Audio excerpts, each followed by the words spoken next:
XVIII amžiaus pradžioje 13 Didžiajai Britanijai priklausančių Šiaurės Amerikos kolonijų gyveno apie 1,6 milijono gyventojų. Kas buvo tie žmonės, kurie paliko savo gimtuosius namus ir nepabijodami visų pavojų perplaukė vandenyną ieškodami laimės? Vieni buvo nuotykių ir turto ieškotojai, kiti atvyko todėl, kad tėvynėje buvo persekiojami dėl politinių ar religinių pažiūrų. 17 amžiuje iš Anglijos kėlėsi persekiojami puritonai, Prancūzijos hugenotai, Airijos katalikai. Per Anglijos revoliuciją bėgo karalių šalininkai, po jos kromvelininkai.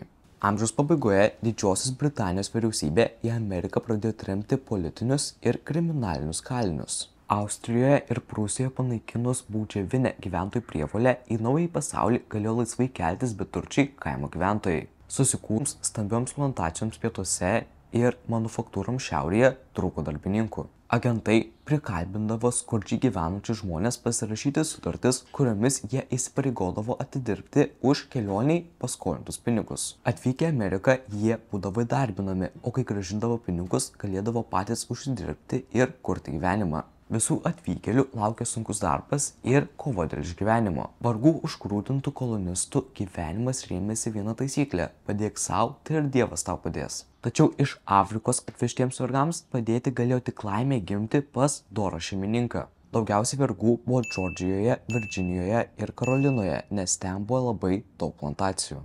18 amžiui visos 13 kolonijų turėjo savo valdymo formą ir tradiciškai susiformavusią valdymo sistemą. Į vienas jų Didžiosios Britanijos vyriausybė paskirdavo gubernatorius, o kitas valdė renkami atstovai, kuriems Didžiosios Britanijos vyriausybė paskirdavo prižiūrėtojus.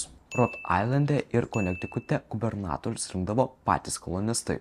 Valdymas ir teisinė sistema rėmėsi Didžiosios Britanijos įstatymais. Kolonistai turėjo teisę rinkti savo atstovus į kolonijų asamblėjas. Didžiosios Britanijos vyriausybė stengėsi išlaikyti nusistovėjusią tvarką. Kolonistai teikė žaliavas valstybės pramoniai ir pirko metropolijos prekes. Kad kolonijos negalėtų konkuruoti su metropolija, Didžioji Britanija uždraudė importuoti išrastą pramonės techniką į kolonijas. Kolonistai turėjo pirkti tik angliškas prekes, buvo draudžiama prekiauti su kitomis Europos valstybėmis.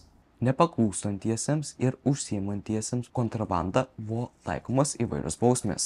Nesutarimų ypač padaugėjo po 7 metų karo. Nurungusi Prancūziją, metropolija kolonizavo žemės už Apalačių, o 13 kolonijų gyventojams buvo uždrausta ten keltis ir prisijungti vakarinės žemės. Didžioji Britanija, perėmusi daugelį Prancūzijos Šiaurės Amerikos kolonijų, tapusi tiek Europoje, tiek kolonijose įtakingiausia valstybė, po karo susidariusi valstybės biudžeto trūkumą stengiasi padengti didindami mokesčius. Todėl ir kolonijose įvedė žyminį mokestį. Metropolijos vyriausybė Atlanto pakrantėse dar aktyviau pradėjo kovoti su kontrabanda. Buvo uždrausta leisti popierinius pinigus ir buvo pareikalauta, kad šie mokesčius mokėtų tik sidabriniais pinigais. Priešindamiesi tokiai metropolijos savivaliai, amerikiečiai pradėjo kurti organizacijas skirtai kovai prieš Britus. 1765 metais vyriausybė priėmė sprendimą į kolonijas išsiųsti neribotą kiekį karių ir apgyvendinti juos pas gyventojus. Taip pat buvo išleistas įstatymas, kuriuo buvo apmokestinti visi leidžiami laikraščiai ir dokumentai. Didžioji Britanija nekreipė dėmesio į kolonistų protestus, todėl dar tais pačiais metais susirinkusio Niujorke kongreso nutarimu kolonistai pradėjo anglų prekių boikotą. Žyminis mokestis buvo panaikintas, tačiau daugumai įvežamų prekių buvo įvestas muitas. 1779 m. kovą Bostone kariai apšaudė bei ginklė protestuotojų minią.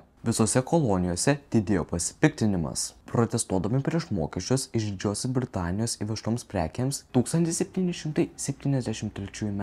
gruodžio mėnesį jaunuoliai persirengę indėnais įsiveržė į britų laivus Bostono uoste ir į jūrą išmetė dėžes su arbatžolėmis. Pasirodė įvairaus pobūdžio leidinių, kuriuose buvo kritikuojami vyriausybės veiksmai, raginama kovoti su ekonominių teisių pažeidimais, buvo reikalaujama suteikti kolonistams teisę turėti savo atstovus Didžiosios Britanijos parlamente. 1774 metais visos kolonijos apsisprendė sušaukti visuotinį kongresą. Rugsėjo mėnesį susirinkęs pirmasis kontinentinis kongresas iš Didžiosios Britanijos pareikalavo pakeisti valdymo ir ekonominę politiką. Vis labiau aiškėjo, kad susitaikyti nepavyks. Kolonistai ginklavosi, kitų metų balandžio mėnesį susitarimais Konkorde ir Leksingtone prasidėjo karas. Gegužės pradžioje Filadelfijoje susirinko antrasis kontinentinis kongresas, kurį sudarė 63 delegatai iš visų 13 valstijų.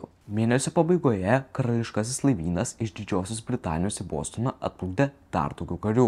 Kongresas taip pat telkė kariuomenę, kuriai vadovavo Džordžas Vašingtonas. Prasidėjo karas dėl nepriklausomybės, jis truko 8 metus. Didžioji Britanija turėjo naujausius ginklus ir gerai parengtą kariuomenę, o kolonistai ryžtą kovoti ir laisvės dvasią. Formuodama kariuomenę žygių prieš kolonistus, Didžiosios Britanijos vyriausybė pajuto nepasitenkinimą iš pavaldinių. Dauguma anglų, škotų, airių turėjo ten gyvenančių giminių ar pažįstamų. Karalius Jurgis III negalėjo patikėti susiklošusią padėtimi. Po 7 metų karo sustiprėjusios Didžiosios Britanijos nerėmė nei viena iš Europos didžiųjų valstybių. Padėti kolonistams vyko savanoriai iš visos Europos, nemažai ir iš pirmąjį padalijimą patyrusios ATR. Kovose su britais išgarsėjo iš Naugarduko kilęs ATR artilerijos karininkas Tadas Kosciuška. Už nuopelnus 1783 metais JAV kongresas jam skyrė generolo laipsnį. Jo vardu pavadintas sritis Indianos valstijoje, miestas Misisipės ir sala Aliaskos valstijose. Vykstant karui, kongresas pavedė filosofui Tomui Jeffersonui sukurti nepriklausomybės deklaraciją, kurioje aiškiai būtų išvardintos priežastys, kodėl kolonistai nusprendė nutraukti ryšius su Didžiąja Britanija ir naujos valstybės Jungtinių Amerikos valstijų kūrimo principai. Birželio 2 dieną Tomas Jeffersonas pabaigtą tekstą pateikė antrajam kontinentiniam kongresui. Jo nariai tekstą pataisė, sutrumpino. 1776 m. Liepos 4 dokumentą savo parašais patvirtino 55 deputatai. Deklaracija skelbė, kad visi žmonės Dievo apdovanoti netimomis teisėmis - laisvė, gyvybė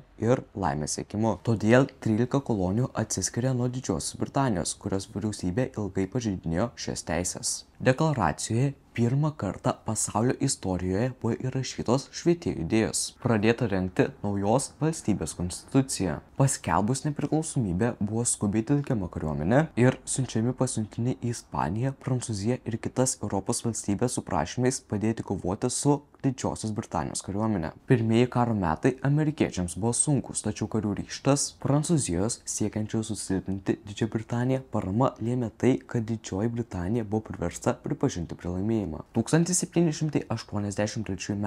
rugsėjo 3 Paryžiaus priemiestyje Versalyje buvo pasirašyta sutartis, kuria karalius Jurgis III, vyriausybė ir parlamentas pripažino 13 kolonijų nepriklausomybę ir įsipareigojo išvesti savo kariuomenę. 1787 metais Filadelfijoje konventas patvirtino naują valstybės konstituciją, kuri įtvirtino 13 valstybių federaciją. Numatyta, kad prie sąjungos gali jungtis naujos teritorijos. Nauja valstija formuojama, kai jos gyventojų skaičius pasiekė 30 000. JAV konstitucija įtvirtino respublikinį valdymą. Piliečių teisės gavo visi mokesčius mokantis baltaodžiai vyrai gimę Amerikoje arba joje išgyvenę numatytą skaičių metų. Piliečių teisių negavo moteris ir iš Afrikos atvežtų vergų palikuoniai. Įstatymų leidžiamoji valdžia buvo suteikta kongresui. Jį sudaro atstovų rūmai, į kuriuos atstovai renkami iš visų valstijų 2 metams, ir senatas, į kurį kiekviena valstija siunčia 2 atstovus 6 metams. Vykdomoji valdžia buvo suteikta prezidentui, kuris buvo ir karinių pajėgų vyriausiasis vadas. Prezidentas buvo renkamas 4